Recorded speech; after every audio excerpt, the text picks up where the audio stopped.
Okay, I want to tell a short story about the boy who cried wolf.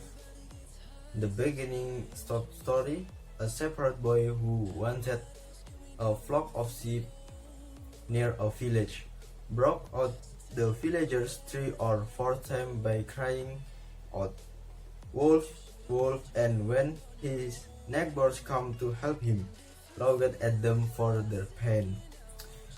The wolf, however, did truly come, at least the shepherd boy, no really armed, shouted in an agony of terror, "Pray, do come and help me, the wolf is killing the sheep."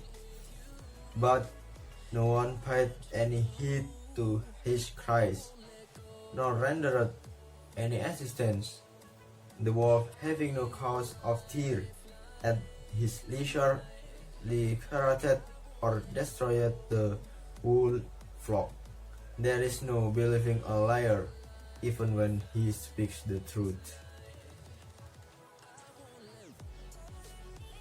The analysis this story, the character is a shepherd wolf,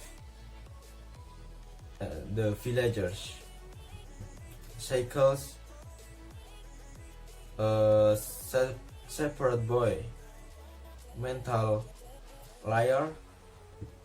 In the story, there is no believing a liar even when he speaks the truth.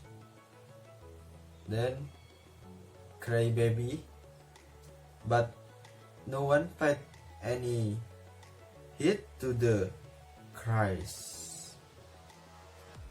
Failing the story is annoyed, afraid, hope, sad. In setting at a village. Theme this story is honestly it's important to be trusted by others. My reason to choose the story is because I had heard it when I was a child, and I think that the story have a good value causes the children must giving the truth and don't try to hide, so to be trusted to other people. Thank you.